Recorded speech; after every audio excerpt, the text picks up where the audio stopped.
বেশ কয়েকদিন ধরে দক্ষিণ চব্বিশ পরগনার উপকূল তীরবর্তী এলাকা জুড়ে শুরু হয়েছে বজ্র বিদ্যুৎ সহ বৃষ্টি ও কালবৈশাখীর তাণ্ডব।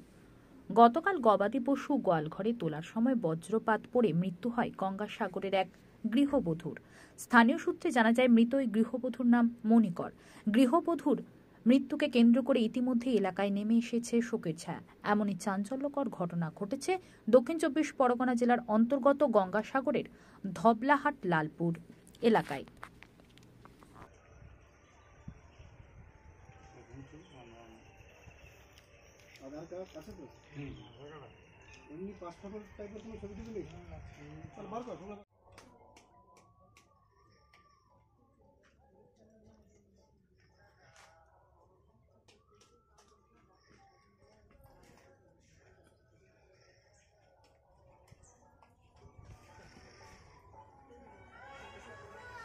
ঠিক আছে।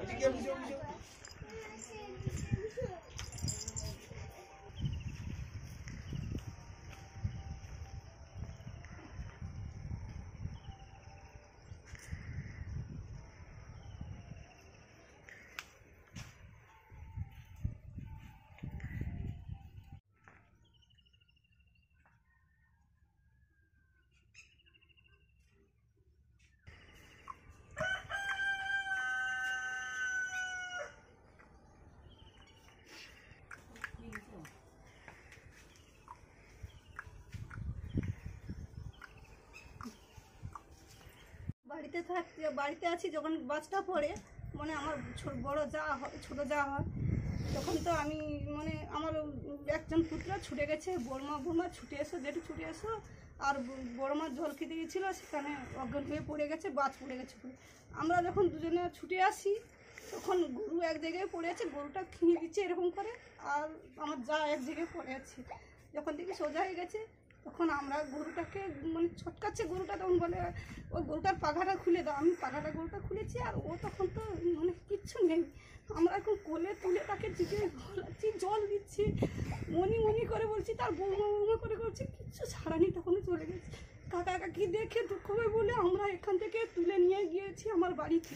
সেখান থেকে একটা মন্দিরে নিয়ে গেছি, মন্দিরে সেখানে খুব চিৎকার করছে, কারোর বাড়িতে কেউ উঠে না। তখন চোর গিয়ে যখন অতিরিক্ত চিৎকার করার কেউ যখন নেই, তখন আমার বড় যা ছুটে গেছে একটা টোটো ডাকতে। আর তার ভাসুর সে জোরে চিৎকার করছে, কে কোথায় আছো, ছুটে আসো, এরকম সর্বনাশ হয়ে গেছে। তারপর চিৎকারে তুলে সবাই যখন ছুটে আসে, তখন আমরা অনেক চেষ্টা করছি, তখন কিন্তু এখানেই শেষ। আমরা যখন আসি তো ওর জিভ বের করে খুব সাদা হয়ে গেছে। তারপরে দিকে তেল মালিশ করে হাসপাতালে নিয়ে গেলাম সবাই মিলে।